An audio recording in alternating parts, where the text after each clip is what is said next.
Welcome to another episode of This Is Why I Don't Vote, a podcast.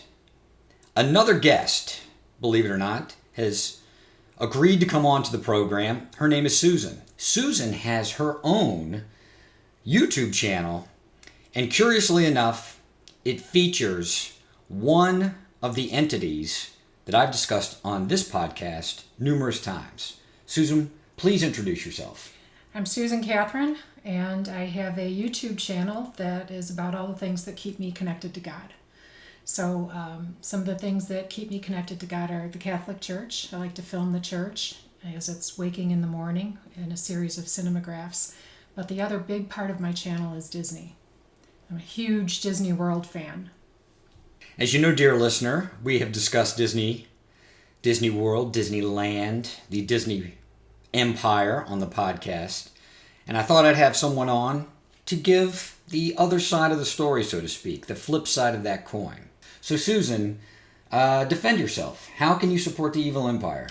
Well, I don't see myself as supporting an evil empire. What keeps me connected to God is a small part of the Disney company, or maybe a large part. It's a part. It's Walt Disney World. I love the Disney parks. I love what they do and how they make me feel. Am I out to support Disney itself? No, but I'm also not a person who stands against something. So in the words of Mother Teresa, I'd rather be for something than against something. And I'm for what Disney does with the parks. Gee, you're upbeat. I don't know about that. Well, I am someone who, when I go to these places, now, granted, I do have to admit, I've never been to Disney World or Disneyland. Having been, though, to a large theme park, I don't like the crowds. I don't want to deal with parking. I feel like I'm being patronized to in some of the way the products are positioned, so to speak. I feel like the only thing that they really want out of me is my dollar.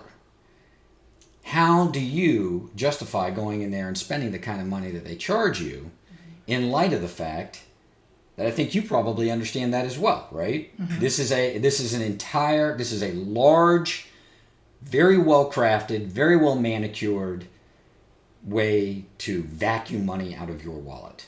Is it not? I don't think that's how it didn't start that way. So when Walt Disney started the theme park, started Disneyland, it was a place for families to go. And he had 2 young daughters, and he was watching them on a carousel, and he was sitting on a bench, and he thought there has to be a place where we can go where we can all interact together.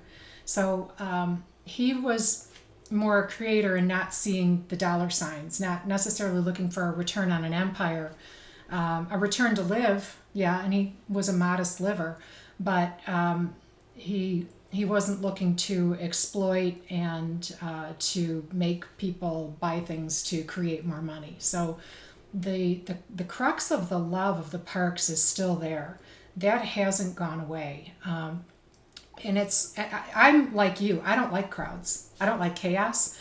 I am a huge fan of music. I hate concerts, and it depends on the venue.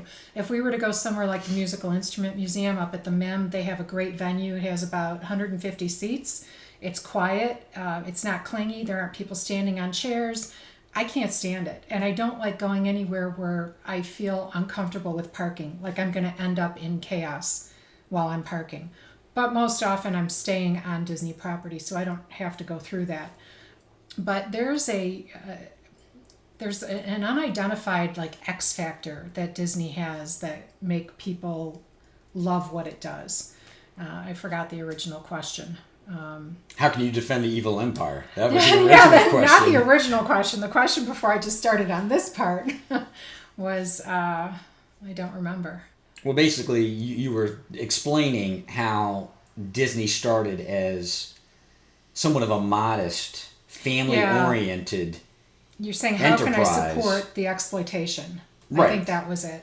And how it's all now crafted to get your money. From whatever that modest beginning. Yeah. I compare it to McDonald's. Mm-hmm. If you know the story of McDonald's, the 2 brothers who started McDonald's wanted more high-quality food to be served to people very quickly for a modest price. it wasn't until after the success of that model blew up that it became corporatized, and it had Ray Kroc came in and basically said, we can franchise this all over the country. And it became more about franchising and land acquisition than it did about serving people high quality food quickly at a low price. Right.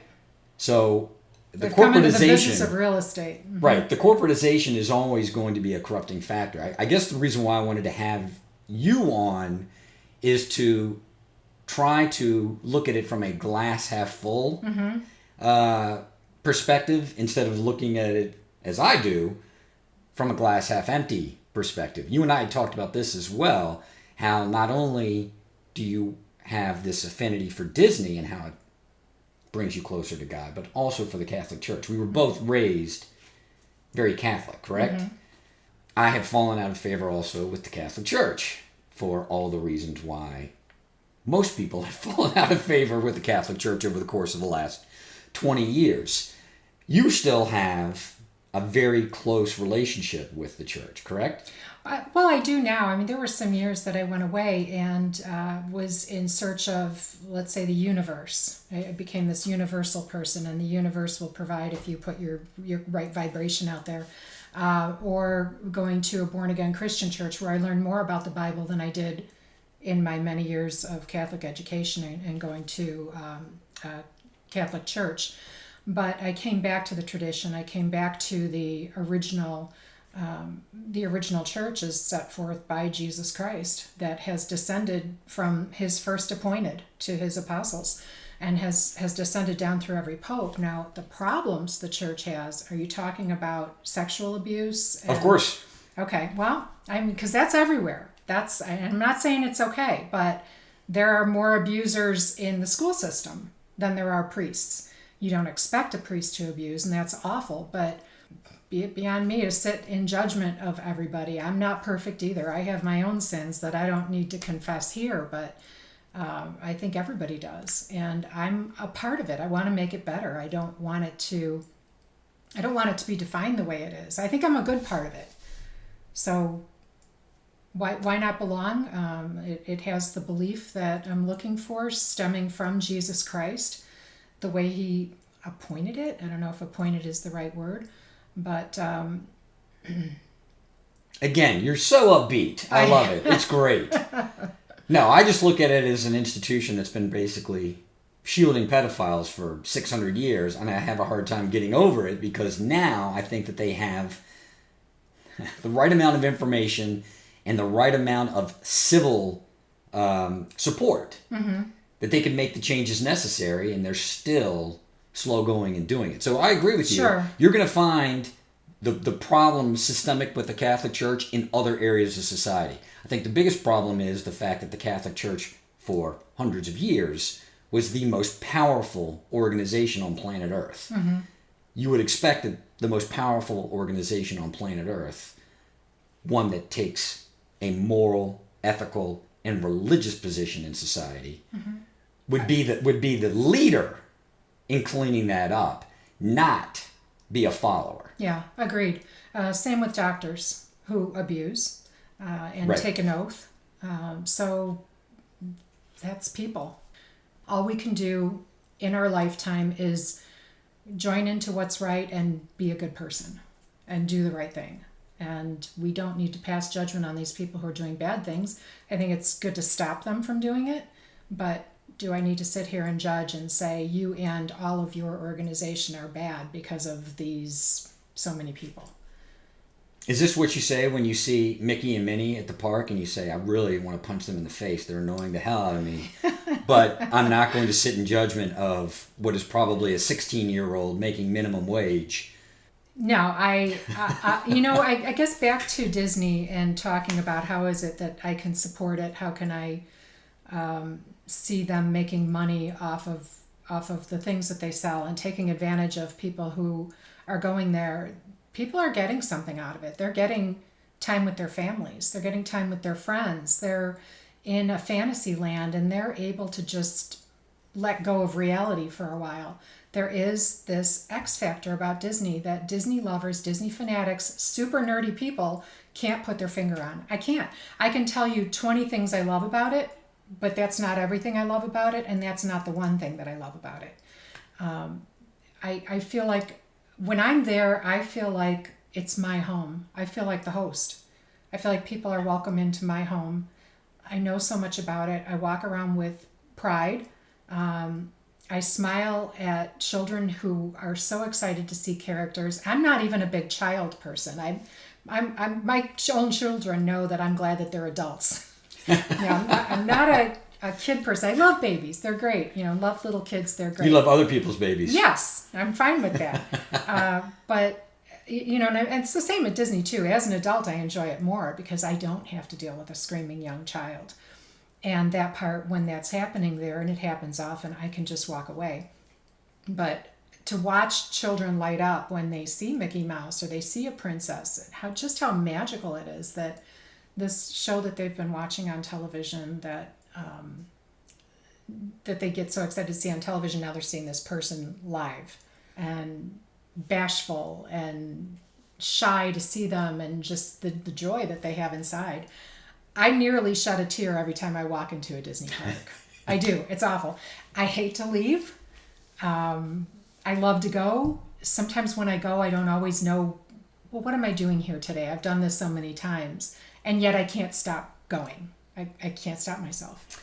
Well, I love that, and I feel like if I were the one who was in Disney, I'd probably think, this is what hell is for me. This is exactly what's going to happen if I don't repent for all my sins. They're going to send me to a Disney park. I'm going to have to wander around this place for all eternity, putting up... Have you ever seen the movie Zombieland? Yes. Okay. You know at the end, when they go to the Ferris wheel, they turn on all the lights and all the zombies come, and then they have this kind of like montage of violence where they're killing all the zombies?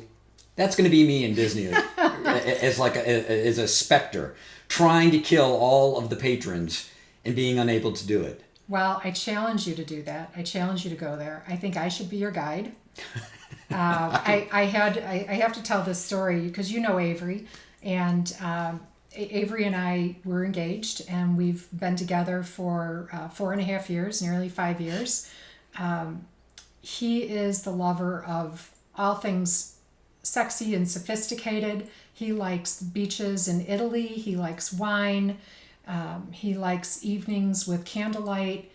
And it took me 1.5 years to tell him that I owned points at Disney Vacation Club until I had to use them. It was use them or lose them. I'm like, gosh, what do I do? And I actually went a year without going to Disney at that point in there because I was trying to figure out our relationship. Are we in this together? Are we staying together? Should I be telling him? And it just came time to, that's it, we've committed to each other. We want to spend the rest of our lives. To reveal to him this ugly side of your life. So I said, so I have Disney Vacation Club timeshare and I have to use it this year. And he said, okay, can you use it anywhere else? I said, no, we're going to use it. You can, but you don't get the same value as you do if you use it at a Disney property. So we had booked a trip for about 6 months down the road, which gave me some time to prepare him for this trip. Mentally prepare him? Mentally prepare him. And I had to prepare myself. I know a lot about Disney. I've been doing this for over 25 years. Back in the day when we had to research what kind of discount could I get? What are the stories behind these words on a window on Main Street? Just understanding the trivia and taking tours there. But you start to forget some of it and take some of it for granted. So I had to brush up on all the trivia because the other thing that he likes, he likes architecture, he likes design, he likes creativity, and understanding a story behind something. And there are stories everywhere in Disney World, Disneyland, any of the properties. Everything has a story, everything is based on a story. So I just started looking up some of the names on Main Street so that when he and I could walk down Main Street, I could point it out and say, oh, that name Osh Popham is from this movie Summer Magic in the 1960s. And Osh Popham was the proprietor. He was a general store owner, and that's why his name is on this. And then there were Imagineers whose names were on some of the other windows. And those people had maybe designed a character or had involvement in the park somehow. So they always had they were always attributed or a tribute to whatever it was that they had created for Disney. But anyway, in all of this time for preparing, and he didn't know I was doing all this research, and I'm meticulous with spreadsheets, Excel workbooks. I'm writing down all of this trivia so that we can walk through so that he'll enjoy it. But during that entire time, he's being sarcastic and he's saying, I'm really looking forward to our trip. I'm going to have so much fun. This is really going to be fun. And I got to the point where I said, I can channel that, by the way. Yeah. That's exactly how I would be responding to this trip or anticipating this trip. And so, which is what kind of leads me into this, because I feel like I'd love to guide you through it, but I also feel I'd be taking a hit by guiding you through it, because I'm my own best friend there. I'm fine there. I don't need anyone to go with me. I just don't want anyone to bring me down. And I said, listen, if you're really not going to enjoy it, if you're going to be sarcastic the whole time, if you're going to roll your eyes, if you're going to be sighing, don't go. I said, you can go and see what you think.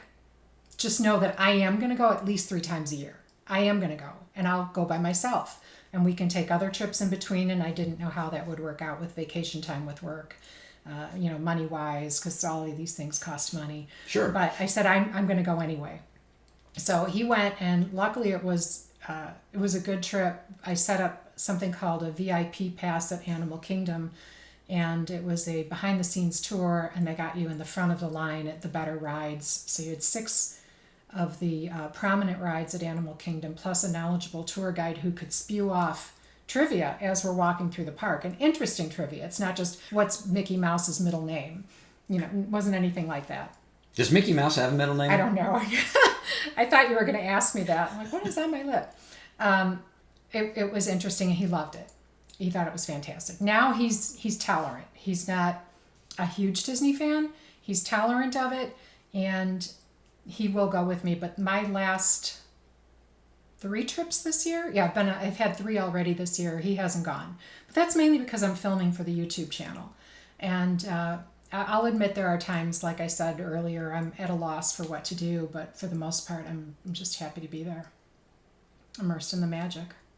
Immersed in the magic. Mm-hmm. So you need to go, and one of the things you need to go that makes it tolerable is that this is like a bitter pill, as you're saying it. It's not a bitter pill. You would love it. And I guess it also ties it back to why I was talking about him. He said, wow, this really isn't so bad, because as we walk from one park to another, or from a resort to a park, or a park to a resort, I'm taking him to bars.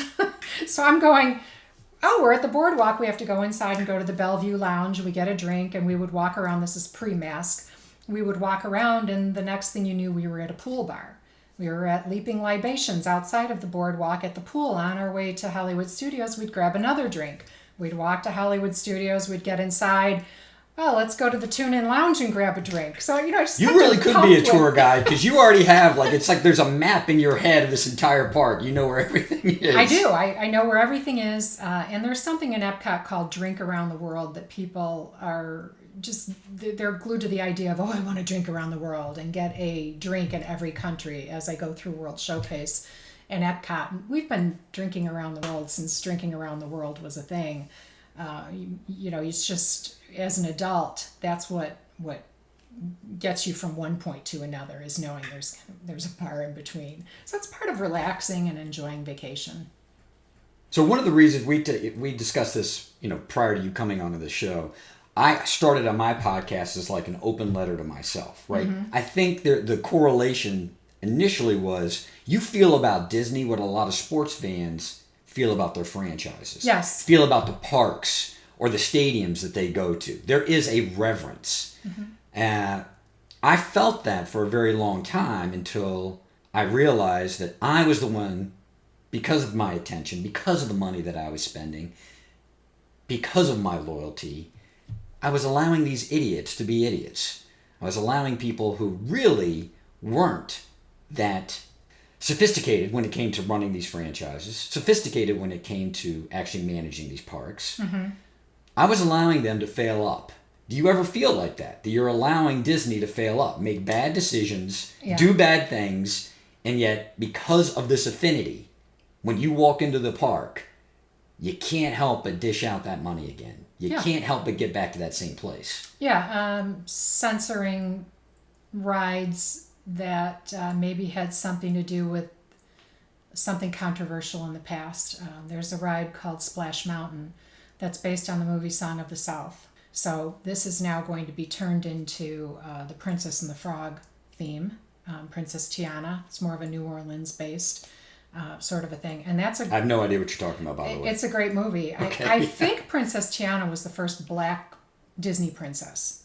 So by converting it to that, it's a much cleaner story, a better role model for children going forward instead of... But it's interesting you've gone that way, because I don't feel like the way that I look at Disney, I have any animosity towards that company for things that they did 50, 60 years ago. Not, again, I think we both agree. They have other stuff that they had done contemporaneous to that time that was probably just socially inept, if not outright racist or sexist.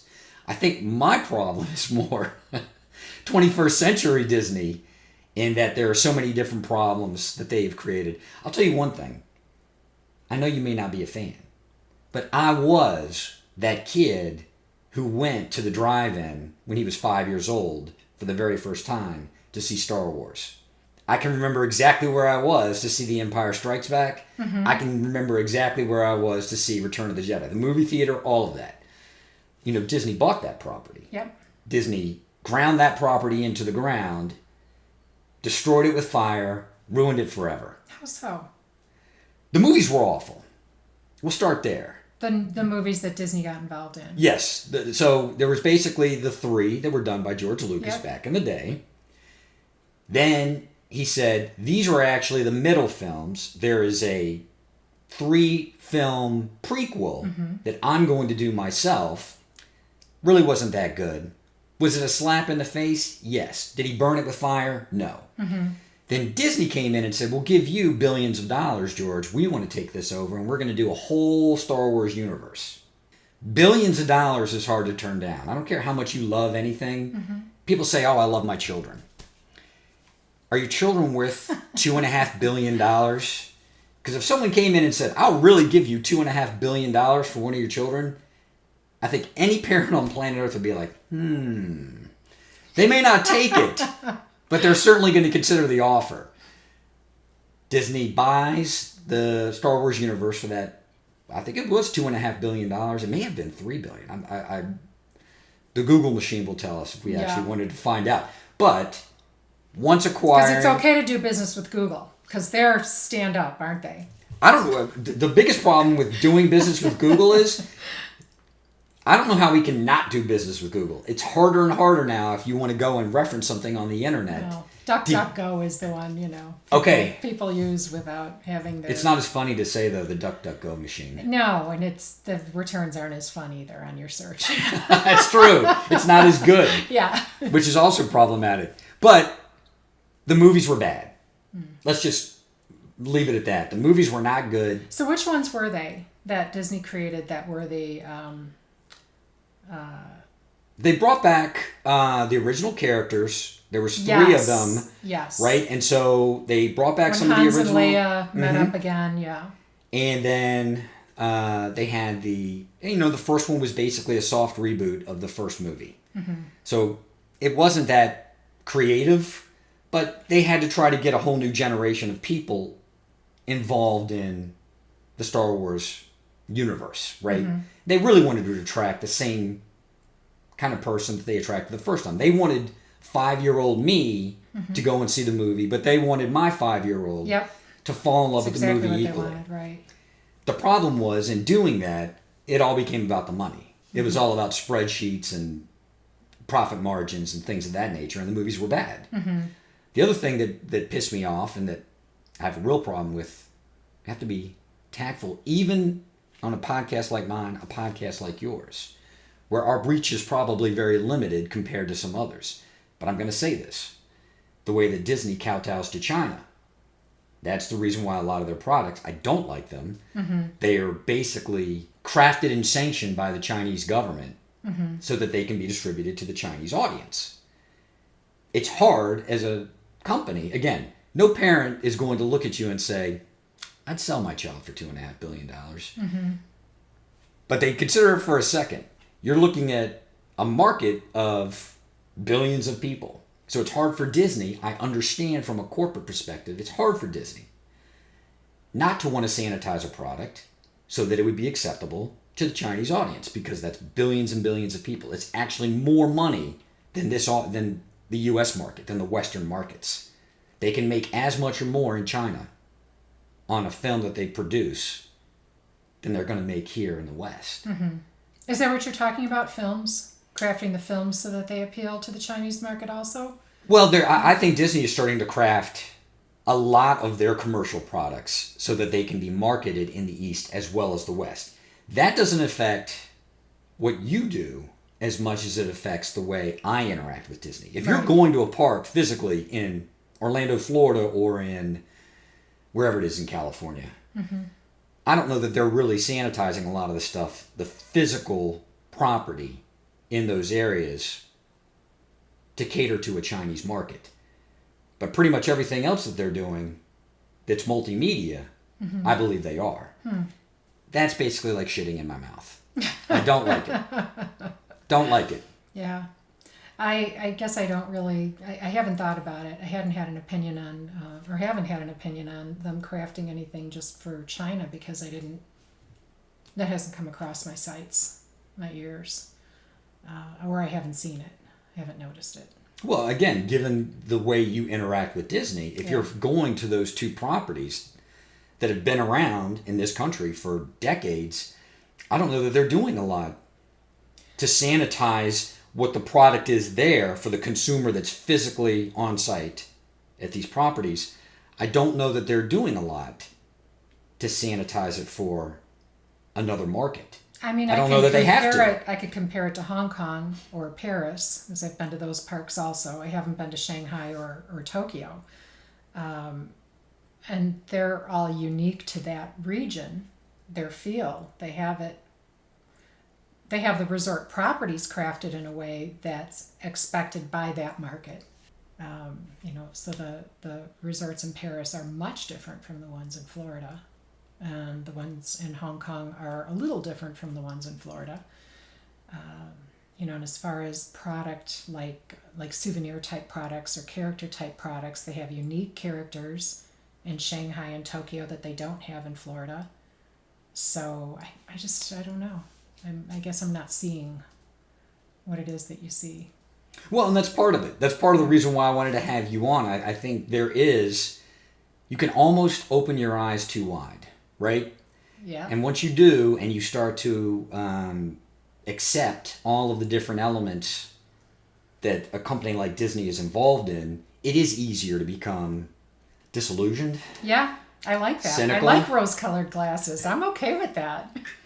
So with those rose-colored glasses, if you were going to take me to this park mm-hmm. and be my guide, what would be my exposure vis-a-vis the money? How much money would I have to budget to go on one of these excursions? I would say at least $150 a day for food. Okay, that's not terrible. Say $150 a day for a ticket. I don't buy souvenirs, really. No, I will not do that either. That's not my thing. Sometimes I'll buy a little Disney jewelry, some Mickey Mouse earrings or something like that. Usually I ask for them for a gift, but I don't walk away with souvenirs. I imagine living in Scottsdale, the alcohol there is no more expensive than the alcohol in Old Town or in any of the other areas. Probably slightly more expensive. Good Christ. Yeah. You just pay a little bit more. For, let's say, a manufactured drink, a cocktail, not necessarily a glass of wine. Yeah, a glass of wine is more expensive. I haven't compared what a glass of Chapelet red blend would be in Scottsdale versus the $18 that I'm paying in Disney World for that glass. That's a lot of money. I think it'd be the same. And that's a You sad think so? commentary on Scottsdale, not on Disney. That's actually complimentary to Disney. That it's the same amount of money in Old Town Scottsdale or in Fashion Square or in Kierland or any of those areas than it's going to be at Disney. Although I think one could argue that there is a level of fantasy and magic in the nightlife of Scottsdale. I don't know. The fantasy and magic that you get at one of those parks is certainly life-affirming and uplifting, whereas the fantasy and magic that you get in Scottsdale is the exact opposite. And then there's that X factor again, right? So, you have a fantasy. It's not the same, though. There's something missing from... If I go to Hermosa Inn, if I eat at Lon's outside in the patio, and it's Which is beautiful. Romantic, it's gorgeous. They have a beautiful property. Secluded, a nice hidden little place where you just feel cozy and at home. And then I go to Disney World. There's no comparison between the two. At Disney World, I'm at home. There's stress lifted off my shoulders. Well, I do appreciate you coming on the show. Why don't you tell people where they can find you on the large internets? Sure. On YouTube, it's Susan Catherine. That's no space. So you can find me. The logo is a pink circle with white and black in the center. It's has a cross and Mickey Mouse ears. What an odd combination. Figured as much. Yeah, those are my passions. Well, thank you for coming on the show. I really appreciate it. And I will check out your channel. More so just to reaffirm in my own skeptical mind that I never want to go to this place. But maybe one day we will end up in Disney World together. Is it Disney World? Is that the one you go to? I love Disney World. Disneyland, to me, even though that's the original, that's my in a pinch fix. It's 5-hour drive from here. So I can't not access it, although it hasn't been open for a year. Stranger things have happened in the universe. I might end up at a Disney property with you one day. Yeah. You can be my tour guide. I won't say one thing negative for 2 hours. How about that? I can spend 2 hours with you after that. We're done. Okay, fine. That's a deal. That's a deal. Okay. Thank you so much. Thank you.